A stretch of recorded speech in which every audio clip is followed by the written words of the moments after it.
오늘은 시편 142편 1절 이하의 말씀을 통해서 인생의 짐이 무거울 때라는 그런 제목으로 우리가 말씀의 은혜를 나누고자 합니다.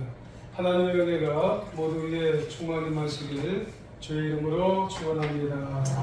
우리 인사를 한번 하시길 원합니다. 인생의 짐이 무거울 때 주님의 손을 붙잡읍시다. 인생의 짐에 손이 무거울 때 주님의 손을 붙잡읍시다. 잘하셨습니다. 얼마 전에 햇빛이 아주 쨍쨍 내리치는 2시 이후가 된 것 같습니다.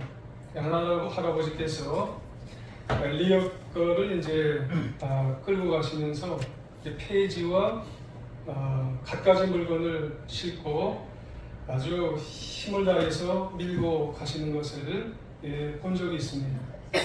그걸 보면서 참 인생이 힘들다 이런 생각을 한번 한 적이 있습니다. 또 한 번은 30살도 안 되어 보이는 여자 청년입니다. 접이식 전동 킥보드에 택배를 얼마나 싣겠어요. 제가 이렇게 세어보니까 7개 정도를 싣고 가면서 아주 피곤해 보이는 얼굴로 여기 신혼상가 쪽으로 택배를 배달하면서 땀을 뻘뻘 흘리는 얼굴을 제가 본 적이 있어요. 그때마다 이렇게 서서 그분들이 이제 끝까지 살아가시는 것을 보면서 사는 게 참 힘들다. 인생의 짐은 너무너무나 무겁고 힘들다고 하는 것을 제가 본 적이 있습니다. 또 그걸 느꼈어요.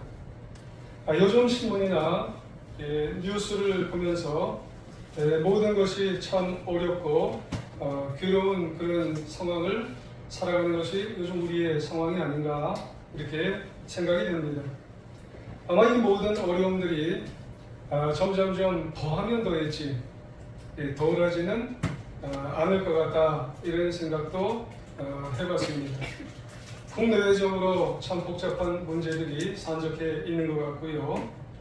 그 가운데는 정치적인 문제나 경제적인 문제, 또 기후 문제, 또 이런 거창한 문제가 아니더라도 우리네 각 가정들의 문제 속에 보면은 어떤 것은 잘 되면 참 좋은데 왜 그렇게 어떤 우리네 가정사 문제가 잘 안 되는지 이걸 한 단어로 말하면 참 실패하는 거예요. 수도 없이 우리의 문제가 내 문제뿐만 아니라 또 자녀들의 문제까지 잘 안 되는 겁니다.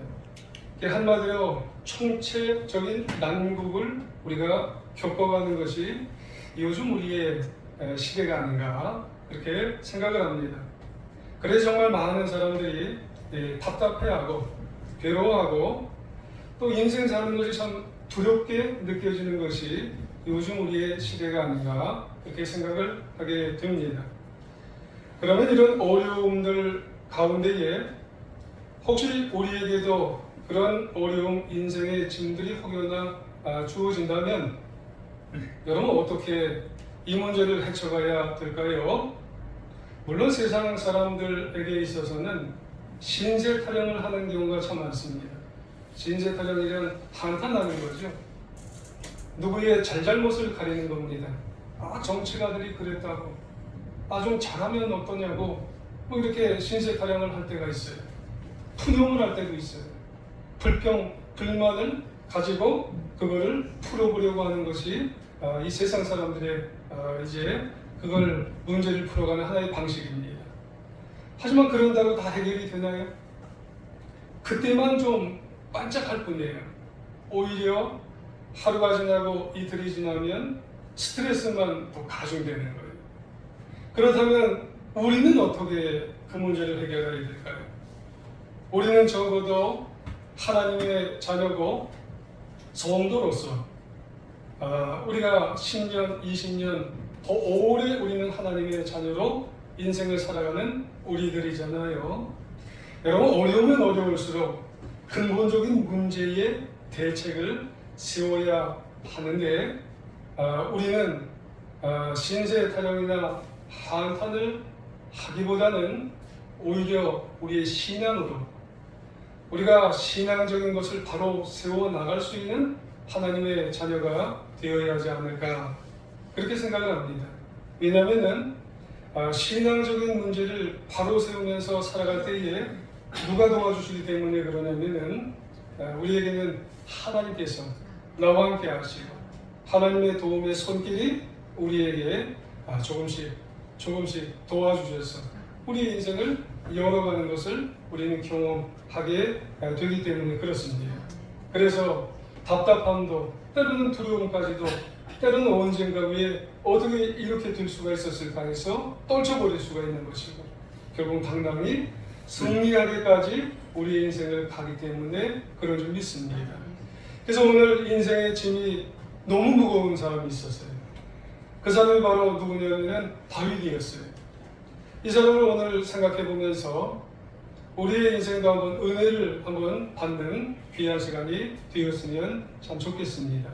오늘 시편 142편에 나오는 이 다윗이 시를 썼어요. 이 시의 배경은 이렇습니다.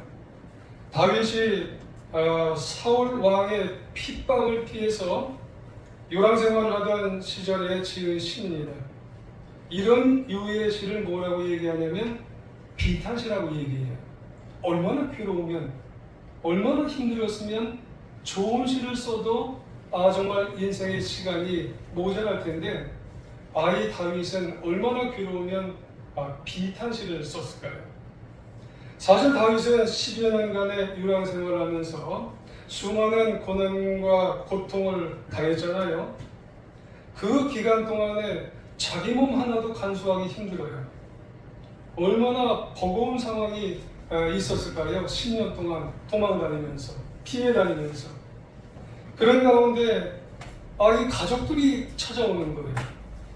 그 소문을 듣고 이곳저곳에서 소외 계층까지 자신을 좀 돌봐달라고 자신을 좀 살펴달라고 다윗에게 찾아왔어요. 다윗은 지금 가진 것도 하나도 없는데 그러니 딸린 식구들이 그때 몇 명이나 되냐면요 400명이나 되는 거예요. 자기가 가진 것도 없는데 자기도 지금 버거운데 다윗한테 까딱하다가 죽을 수밖에 없는 상황인데 지금 누구까지 돌봐야 되는 거예요? 가족도 돌봐야 되고 그리고 소외계층의 어려운 사람까지 400명이나 돌봐야 되는 거예요. 지금 이걸 어떻게 하냐면은 그 배경이 되었던 본문이 사무엘상 22장 1절 이하에 보면 이런 말이 있어요. 우리말 비전성경이 이렇게 되어 있어요. 다윗이 가드를 떠나 아들람 동굴로 피신했습니다. 그 형제들과 집안 사람들이 이 말을 듣고 다윗을 만나러 그곳으로 왔대요. 그뿐 아니라 고통 속에 빠진 사람들, 빚진 사람들, 현실의 불만을 품은 사람들이 다 다윗에게 자신을 좀 돌봐달라고 찾아왔습니다. 다윗은 그들의 지도자가 될 수밖에 없는데 함께 모인 사람들이 몇 명이나 되냐면 400명이나 돼요. 이게 사무엘상 22장에 있어요. 여러분 지금 다윗은 지금 혼자 도망다니기도 힘든데 여러분 유랑하기도 힘든 상황 아니에요. 여러분 우리도 인생을 살다 보면 나 혼자 좀 지금 어디 가서 지금 혼자 지금 내가 나를 좀 되돌아봤으면 하는 그런 때가 있지 않아요? 그런 때가 있지 않아요? 근데 나한테 엄청나게 이리저리 막 전화가 오는 거예요. 그런 상황도 똑같은 거예요. 여러분 다윗이 지금 아들람 굴에 은거해 있는 거예요. 근데 그런 상황에서 가족들도 막 찾아와서 나 좀 돌봐달라고 그러지. 지금 고통 속에 있는 사람들, 빚진 사람들, 현실에 불만을 품은 사람들이 다 나를 좀 돌봐달라고 이리저리 어떻게 알고 거기 다 찾아오는 거예요. 이게 인생의 짐이라는 거예요. 얼마나 무겁겠어요. 얼마나 힘들고 답답하겠어요. 그저 나만 나에게서 뭘 그렇게 정말 빼먹으려고 그냥 나만 찾는 사람들이에요. 다. 여러분 두려운 것이 문제가 아니에요. 두려운 거예요. 이게 언제까지 갈지 모르는 거예요. 상상해 보세요. 모두가 다 다윗만 그냥 턱을 이렇게 바라보고 그냥 병아리들이 바라보는 것처럼 그렇게 바라보는 거예요. 여러분 지금 긍정적이고 좋은 상황이 아니잖아요. 말 그대로 그가 처한 상황은 지금 언제 사울에게 죽을지 모르는 절망적인 상황 아니겠어요? 그렇습니다. 지금 다윗에게 주어진 이런 주변에 보니까 인생의 짐들이 어마어마한 거예요. 그런 처지를 굳이 표현해 보면은 사면초가예요. 사면초가. 아무에게도 도움받을 수 없는 지금 이 다윗은 엄청난 힘든 상황에 지금 처해 있는 거예요. 진퇴양난해요. 앞에도 갈 수도 없고 뒤로도 갈 수도 없는데 사람들은 나만 바라보고 있는 거예요. 나만 바라보고 있는 거예요. 그렇다면 다윗은 본문 말씀에 보면은 자신의 처지를 지금 어떻게 표현하고 있어요? 1, 2절에 보면, 특별히 2절에 보면 내가 원통함을 그 앞에 토로하며 내 우환을 그 앞에 진술하는도다. 그래요. 지금 속에서 그 원통하고 우환이 지금 마음속에 나오고 있다는 말씀이에요. 다른 표현으로 귀를 죽이다는 말씀이에요. 지금 사람들이 나만 바라보고 있는데 그렇다면 내가 도와줄 처지도 못 되고. 원통이라는 말이 중요한 말이죠. 이 원통이라는 말이 히브리어로 시아흐라는 말이에요. 덤불이에요. 덤불. 지금 다윗은 덤불 속에 지금 갇혔다는 말입니다. 원통이. 갖가지 고통이 마치 덤불처럼 막 밀려오게 되었다는 그런 말이에요. 인생의 짐이 그렇다는 거예요. 얼기설기. 지금 막 얼기설기 지금 인생의 짐이라는 것이 그렇게 얼겨서 마치 질식시켜 버릴 것 같은 그런 이제 이 다윗의 모습이 그런 상황에서 토로하고 있는 거예요. 나 어떡하냐. 다 나만 바라보고 있는데 내 부모도 나 바라보고 있고 내 주변에 있는 사람도 나 바라보고 있고 그렇다면 내 상황이 지금 좋지 않은 것 같고 이게 인생의 짐이에요. 얼기설기 지금 다 막혀있다는 그런 말씀이에요. 3절 한번 볼까요? 하반부에 내가 가는 길에 그들이 나를 잡으려고 올무를 숨겼구나. 그래요. 올무에 갇힌 거예요. 이 다윗이 지금 올무에 갇혔다는 말이에요. 왜냐하면 다윗은 가는 곳마다 원수들이 자신을 잡으려고 올무가 뭐예요? 올가미죠. 올가미로 지금 자신을 놓았다는 말씀이에요. 근데 문제가 뭐예요? 그런 심각한 올무 같은 그런 고통 중에 있는데도 주변을 보니까는요, 다 도와줄 사람이 없는 거예요. 그런 도움의 손길이 좀 있으면 좋겠는데 도움의 손길이 하나도 없어요. 짐이 너무 무거운 거예요. 인생을 살아보다 보니까. 4절에 보니까 오른쪽을 살펴보셔서 아는 이가 없대요. 나의 피난처도 없고 나의 영혼을 돌보는 이도 하나도 없나이다. 내가 이쪽 저쪽 살펴봤는데 나를 위해 알아주는 사람도 없고 내가 피난할 곳도 없고 내 영혼 마음에 관심을 써주는 사람도 없는 거예요. 여러분 이런 곳에 한번 있어봤나요? 이런 짐을 여러분 한번 지보셨나요? 져보셨나요? 아마 괴로울 거예요. 너무 힘들 거예요. 지금 다윗은 주변에 가족들, 형제들 400명 있기는 있는데 내 마음을 알아주는 사람은 하나도 없는 거예요. 그저 나만 도와달라고. 여러분 세상 말로 내 등골만 빼먹으려고. 이러면 얼마나 괴로워. 아주 죽고 싶고 바짝 뛸 것 같아요. 야, 내가 다 도와줘야 돼요, 그냥. 이 짐이 인생의 짐. 이런 인생의 짐을 살아가고 있는 사람이 이게 다윗이라는 그런 표현이에요. 혹 여러분 우리도 이 정도는 안 되지만 이 비스무리한 인생을 여러분 살아가셨나요? 주변에 가족은 있기는 있어요. 형제도 있기는 있어요. 식구는 있기는 있어요. 아는 사람은 있기는 있어요. 그런데 보니까 나를 도와주기는커녕 내가 다 도와줘야 돼요. 근데 언제까지 도와주고 있느냐는 말이에요. 이게 그게 무서운 거예요. 근데 이게 절망이에요. 그게 절망이죠. 내가 이게 언제까지 도와주냐 말이야. 이거는 언제까지? 이게 인생의 짐이 이게 무거운 거란 말이죠. 언제까지 내가 도와주냐? 이걸 느낄 때, 이걸 살아갈 때 너무 괴로운 거란 말이죠. 오른쪽을 바라봐도 없어요, 사람이. 왼쪽을 바라봐도 피할 곳이 없어요. 그 마음이 나에게 좀 도와줄 사람이 있으면 되는데 이게 없어요, 이런 사람들이. 얼마나 괴로워요.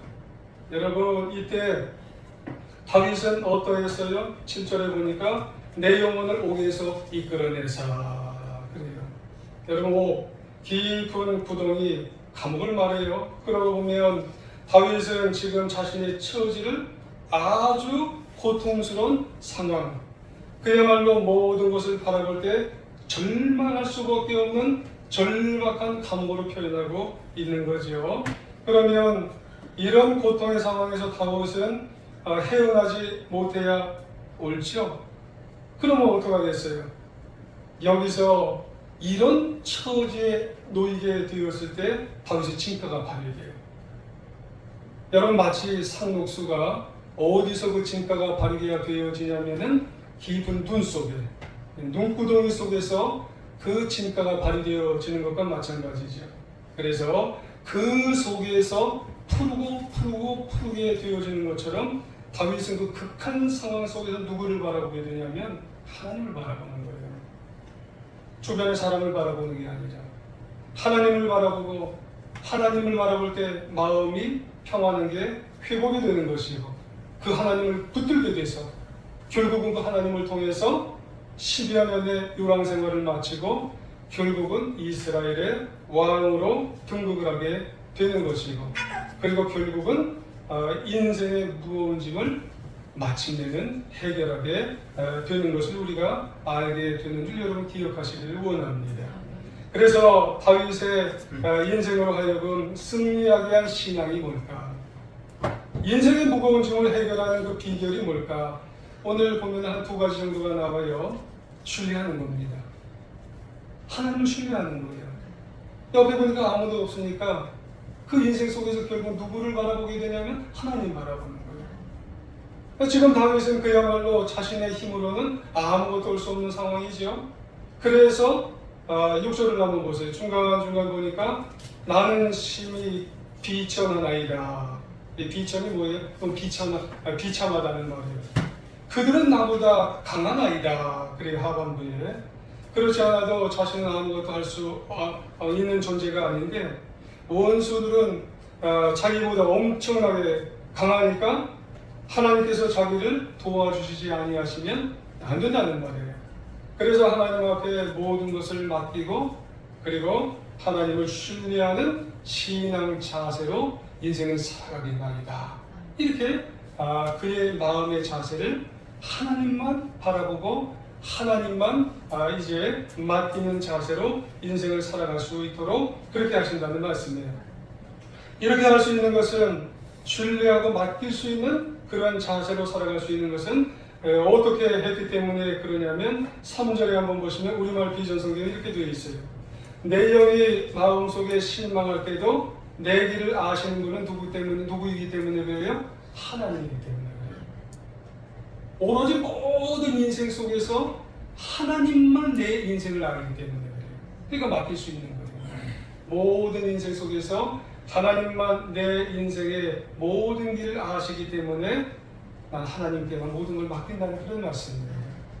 그러니까 너무나 많은 인생의 짐 때문에 나만 바라보는 그런 사람들이 있어도, 그래서 사면초가 같은 고통의 상황에도 하나님만이 자신의 앞길을 다 알고 계시기 때문에 하나님만 맡기나이다.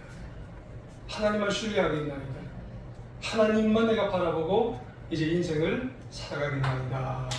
5절 중반절에도 그래요. 그래서 주는 내 피난처나이다. 그렇게 말씀하죠. 여러분, 이 또한 절박한 상황에 있어도 다윗은 오직 하나님만이 자신을 지켜줄 피난처, 안식처임을 고백하면서 하나님만 신앙하고 하나님만 맡기면서 인생을 살아가는 그런 자녀, 그런 하나님의 그런 인생인 것을 우리가 알고, 우리도 여러 가지 짐이 있다고 생각하세요. 하나님만 바라보시기 바랍니다. 하나님만 맡기고 살아가는 우리 모두가 되시길 여러분 부탁을 드리겠습니다. 그러므로 인생의 무거운 짐이 찾아올 때 그 짐으로 말미암아 여러분 고통스럽고 괴로울 때 여러분 우리도 마찬가지예요.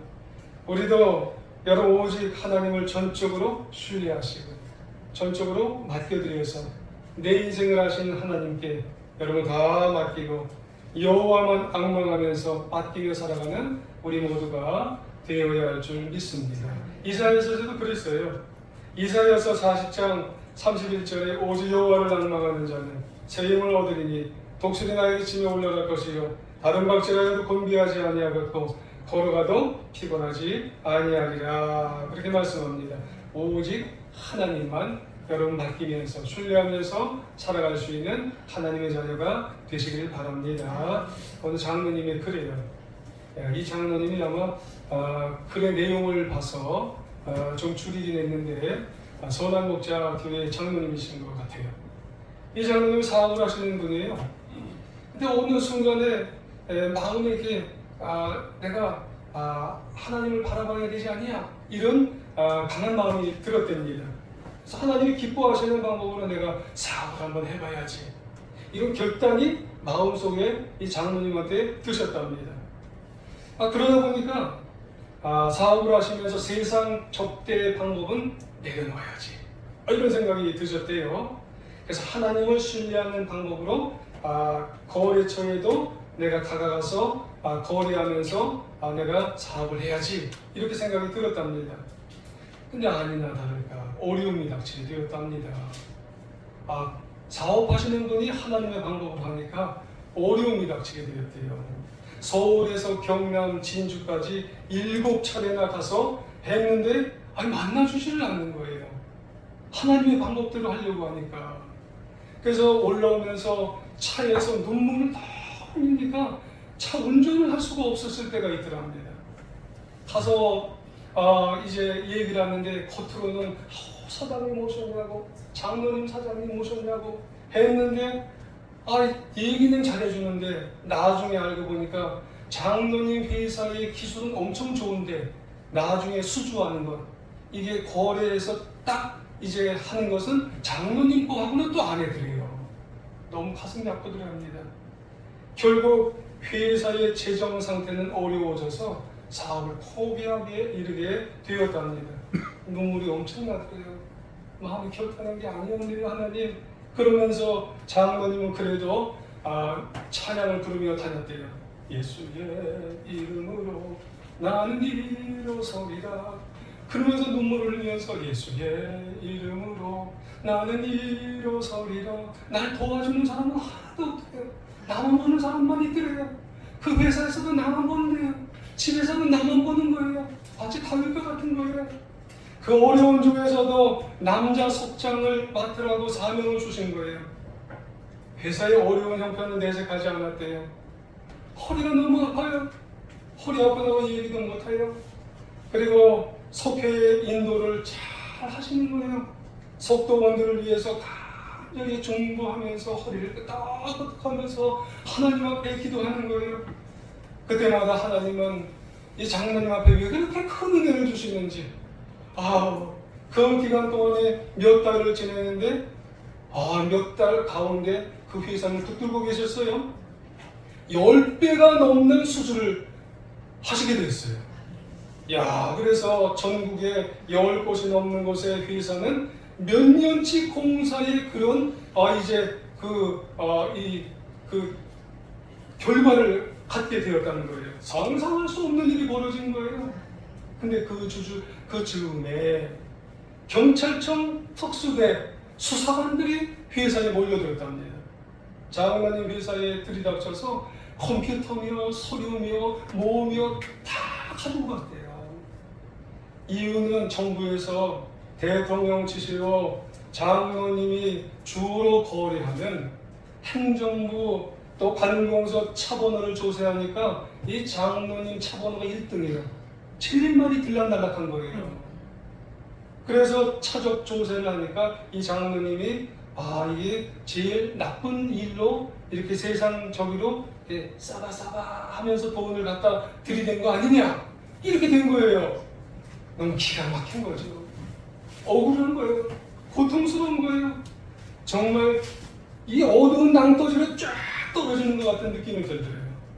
장모님은 그 이후로 한 번도 하나님을 기쁘시지 않게 한 적이 없는데 5개월 동안 회사가 문 닫은 거예요. 모든 거래가 끊어졌어요. 하나님만 바라봤어요. 예수의 이름으로 나는 하나님만 바라보고 정말 회사를 운영했는데 하나님께 맡겼는데 도대체 이게 웬일입니까? 그래서 5개월이 끝나고 난 다음에 경찰청 특수대에서 결과가 일어났어요. 같은 수사로 뇌물을 받은 다른 업체 사람들만 다 잡혀갔어요. 이 장모님의 회사는 한 사람도 안 잡혀갔어요. 이게 전국적으로 소문이 났어요. 몇십 배 이상의 수주가 이 장모님을 통해서 일어난 거예요. 크게 발전을 했어요. 장모님이 그런 말씀을 하셨어요. 주님과 동행하는 삶은 결코 어려운 게 아니었군요. 몸에 습관이 배야 된다는 것입니다. 인생의 무거운 짐, 하나님을 바라보고 신뢰하고 맡기고 승리하는 일이 정말 처음에는 어려운 것 같지만 그거를 하고 또 하고 또 하고 할 때 결국 하나님은 그 사람을 통해서 놀라운 역사를 일으켜 준다고 하는 사실을 우리가 알아야 됩니다. 그런 말씀이에요. 인생에 좀 있으세요? 어려우세요? 그러나 우리는 주님을 끝까지 바라보며 승리하며 살아가는, 신뢰하고 맡기며 살아가는 우리 사랑하는 성도님들 되시기 주의 이름으로 부탁을 드리겠습니다. 또 하나는 간구입니다. 여러분 힘들고 어려운 인생의 짐이 있을 때 다윗은 인생의 짐이 무거울 때 승리한 그런 하나의 방편은 간구하고 기도하는 것이었어요. 그렇습니다. 하나님을 신뢰하면 그 신앙을 표현하게 되는 것이 바로 하나님 앞에 엎드려서 간구하고 기도하는 것이었어요. 여러분 간구하고 기도하는 것이 상황과 환경에 따라서 좀 달라요. 침묵 기도할 때도 있고요. 속삭일 때도 있고요. 그리고 부르짖을 때도 있어요. 근데 본문에서 다윗은 부르짖었어요. 오직 하나님 앞에 부르짖었는데 1절 한번 보시면 소리내요. 중반부에 소리내요. 이걸 영어로 보면 cry aloud, 울부짖었다는 거예요. 하나님 앞에 가서 얼마나 울부짖었겠어요. 나만 바라보는데 사울은 날 죽이려고 하는데 얼마나 cry aloud, 울부짖으며 기도했겠어요. 여러분 2절 중반부에 보세요. 토로했다고 얘기했어요. 여러분 히브리어로 샤파크, 쏟아냈다고 하는 말입니다. 털어놨다는 거예요. 하나님 앞에 내 속에 있는 것을 다 털어놓는 거예요. 여러분 그런데 중요한 것은 이와 같은 다윗의 털어놓는 울부짖는 기도가 상달된 줄 여러분 기억하시길 원합니다. 어려운 상황 속에서 인생의 짐을 여러분 지고 가세요. 여러분 토로하고요. 그리고 울부짖는 그 기도가 하나님 앞에 정말 상달되는 줄 여러분 기억하시는데 내가 그렇게 기도해도 하나님은 그 기도를 꼭 정말로 받아 들어주시는 줄 여러분 기억하시길 바랍니다. 시편 50편 15절에 환난 날에 나를 부르짖으라 내가 너를 건지리니 네가 나를 영화롭게 하리로다. 할렐루야. 예레미야 29장 12절에 보면 너희가 내게 부르짖으며 내게 와서 기도하면 내가 너희의 기도를 들을 것이요 너희가 온 몸으로 나를 구하면 나를 찾을 것이요 나를 만나리라. 아멘 말씀합니다. 여러분 고 김준근 목사님 여러분 들어보셨을 거예요. 여러분 대학생, 한국 대학생 선교회 설립자이시고 민족 복음화를 위해서 크게 기여하신 분이에요. 얼마나 여러분 그분 사진만 봐도요 이 김준근 목사님은요 항상 평온하세요. 항상 해맑으세요. 근데 이 김준근 목사님의 이면을 보면요 놀라실 거예요. 어린 시절에 동생이 불꽃놀이 하다가 화산 때문에 죽으셨어요. 얼마 지나지 않아서 다른 동생이 골목 현장에서 굴러오는 나무에 깔려서 돌아가셨어요. 일제강점기에 일본군 징집을 피하여 도피해야만 하는 그런 아주 기가 막힌 인생을 사셨어요. 6.25 때 가족들이 공산당의 학살을 당하는 그런 일들을 겪으셨어요. 세월이 흐른 후에 고등학교 교감으로 아주 착실하게 살던 이 동생분이 딸 넷을 남겨두고 가난으로 돌아가셨어요. 그게 끝인 줄 아세요? 자신의 사랑하는 딸, 이 사랑하는 딸이 위암으로 고통받다가 두 손녀를 남겨두고 딸을 남겨두고 세상을 마치게 됐어요. 그거 말고도 여러 가지 어려움이 있어요. 여러분, 이런 인생을 남겨둔 이 김준권 목사님의 고백이 참 기가 막힙니다. 내 인생을 정직하게 고백하면 하나의 얼굴로는 웃고 다른 얼굴로는 항상 우울하셨대요. 옆을 보면 정신 착마증이 걸린 것 같고 위를 보면 현기증에 걸린 얼굴로 살았답니다. 미래는 안개처럼 불확실하고 항상 불안했답니다. 그러면 여러분 어떻게 이 숱한 이 고통과 고난을 여러분 겪으시고 살아갈 수가 있으셨겠어요? 다른 게 아니에요. 하나님에 대한 절대 사랑입니다. 여러분 고난에 기죽지 않으시는 거예요. 특별히 항상 간절한 마음으로 내가 사랑하는 이 하나님 앞에 기도하시는 거예요. 부르짖는 겁니다. 여러분 이 하나님 앞에 부르짖어서 인생을 승리하며 살아가는 하나님의 자녀가 되시길 바랍니다. 2022년 7월에 있었던 일이에요. 튀르키예 이스탄불에서 출발한 여객기가 인천공항으로 오는 길이었어요. 이륙한 지 얼마 안 됐는데 엔진 결함이 생겼답니다. 하는 수 없이 아제르바이잔 수도인 바쿠공항에 비상 착륙을 하게 되었는데 그 과정에서 엔진이 불꽃이 막 튀었답니다. 기체가 심히 진동을 하는 거예요. 승객들 중에서는 두려움에 막 어려움을 겪은 그런 분들 중에 이렇게 이제 반응을 보인 분들이 있었답니다. 어떤 분은 울었대요. 어떤 분은 휴대폰을 찾았답니다. 어떤 분은 급하게 종이를 달랬대요. 왜 그러냐면 유서를 써야 된다. 근데 어떤 분은 한국에 오게 되니까 그리스도인이 있는지 그 분들 가운데 침착하게 무릎을 꿇고 또 아니면은 그 안전벨트를 메고 그리고 기도를 하셨대요. 여러분 이 짧은 글을 보면서 우리가 생각할 수 있는 게 뭔가요? 그런 상황이 있으면 안 되는데 내 인생에 그런 일이 있으면 안 되잖아요. 근데 만약 정말 만약 여러분 그런 인생의 짐, 인생의 고통이 나에게 있다면은 우리가 정말 그것을 이길 수 있는 것은 뭐냐면 여러분 기도하셔야 돼요. 지금 여러분의 인생의 짐은 뭔가요? 기도하셔야 돼요. 기도해야 이길 수 있습니다. 여러분 기도해야 여러분 우리의 인생을 넉넉히 이길 수 있기 때문에 더욱더 하나님을 의뢰하시고 신뢰하시고 맡기고 하나님만 바라보고 여러분 기도하셔서 나에게 있는 인생의 짐을 이기며 넉넉히 이겨 남은 인생 승리하며 살아가는 하나님의 자녀들 다 되시길 간절히 주님의 이름으로 축원합니다. 그럼 기도 한번 하겠습니다. 하나님